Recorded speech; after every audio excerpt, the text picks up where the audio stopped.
So SEBI has just mandated all mutual funds to disclose the information ratio. Now what exactly is the need for one more ratio when we have so many present already? There are tons of ratios. There's sharpe ratio, tenure ratio, Sortino, and so many others. What is the need of one more ratio? This specific ratio actually helps you determine how skillful the fund manager is, whether he is actually lucky or skillful. The information ratio is the measure of how much excess returns a fund manager is able to generate consistently over time, and this is adjusted for the volatility. A higher information ratio reflects a fund manager's superior ability to consistently outperform the benchmark index. Now let's look at the Excel file to see how exactly it is calculated. We have taken about 36 months of data in which the column B has portfolio returns and the column C has the benchmark returns. Now what we have done is calculated the excess returns by taking the difference of portfolio returns minus the benchmark returns. After that, what we have done is we calculated the CAGR across these 3 years. This is the 36 months, so 3 years of data. The CAGR for the portfolio is 56.5, whereas the CAGR for benchmark is 45. So roughly there is some alpha out here. Now annual returns comes out to be about 16% in the portfolio versus 13.3% in the index. Now finally what I will do is I'll calculate the standard deviation of the excess returns. Excess returns are in column D. Here I have calculated the standard deviation and then I have actually multiplied it by square root of 12 to annualize this. This comes out to be around 2.3%.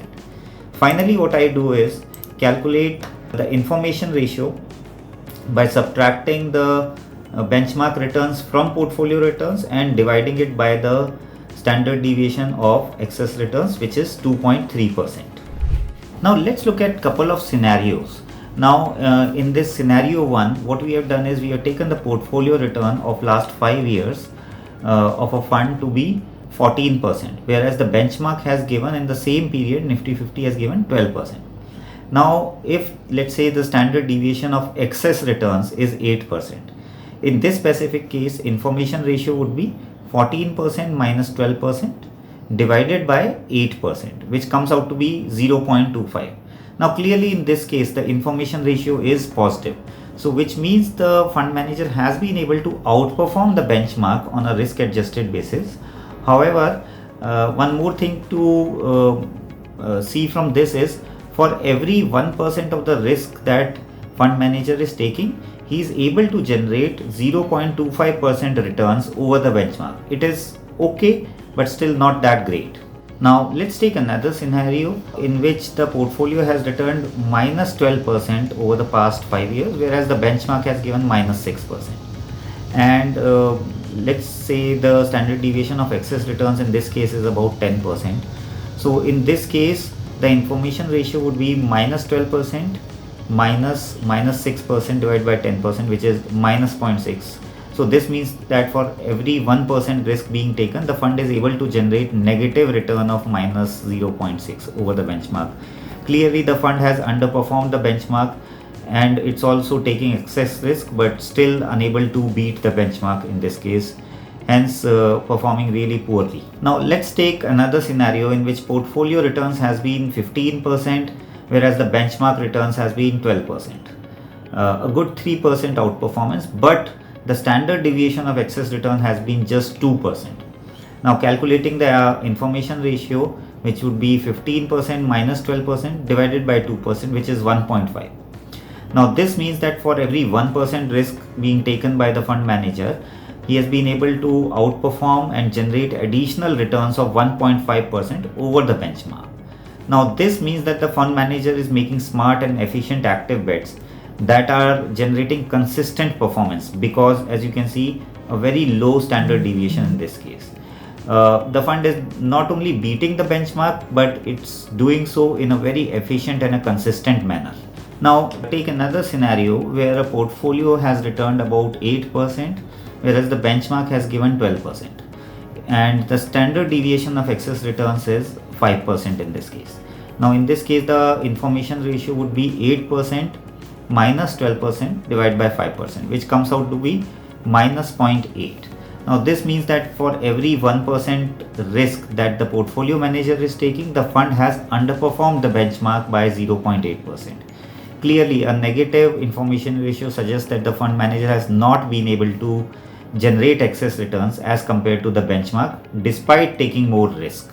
Now finally, let's take another case where both the portfolio and the benchmark have given negative returns, but the standard deviation is 4%, and also that the portfolio has beaten the benchmark even though it has given negative returns, right? So in this case, the information ratio would be portfolio returns, which is minus 5%, minus the benchmark returns, which is minus 7%, divided by 4%, which is the standard deviation of excess returns. So in this case, information ratio is 0.5%, which is pretty good, in fact, information ratio, because for every 1% risk, the fund manager has been able to generate 0.5% excess return. Now let us take one more example.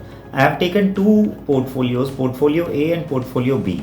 They have produced similar excess returns over 12-month period, but what I have done is the portfolio A's manager has been able to beat the benchmark very consistently, whereas portfolio B manager, although he has produced over 12 months similar amount of alpha, but it is not consistent. He just got lucky in first month. He produced all the alpha virtually in the first month, and then zero excess returns over the next 11 months.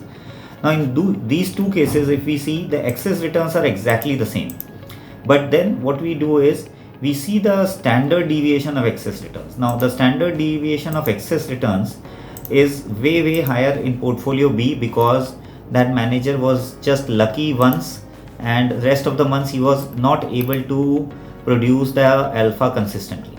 Hence the information ratio of the first portfolio comes out to be 11.3%, whereas the information is the second portfolio, which is not very consistent, is 1.12. Hence it is very clear in this example that overall, if two funds are generating similar alpha over longer run, this still might be the case that one fund manager got lucky, whereas another is actually skillful, and this specific information ratio helps you determine which fund manager is lucky versus which one is more skillful. Now as you've just seen, in case of information ratio, we compare our returns, the portfolio returns, to the benchmark returns and then take the difference. So it is a measure of how skillfully you are able to consistently beat the market. Now this similar thing does not happen in Sharpe ratio, because Sharpe ratio acts in isolation. It does not compare the benchmark returns to portfolio returns. So overall, in isolation, it's a good thing to look at, but for any active fund that is trying to beat the index, information ratio is a much better metric. Now what I have done is I have downloaded the data of large, mid and small caps over past 5 years from Amphi's website and seen how those information ratios has been for these three category of funds.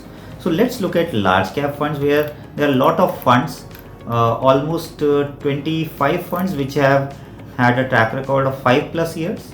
However, if you see, out of these 25, I consider a 0.5 ratio to be a decent information ratio for any fund. So in this case, if you see how many funds have generated 0.5%, there are just 6 funds which over the past 5 years have generated an information ratio of 0.5% or higher, which means these are the only 5 or 6 funds that have been taking risk but are able to generate excess returns pretty consistently over the past 5 years.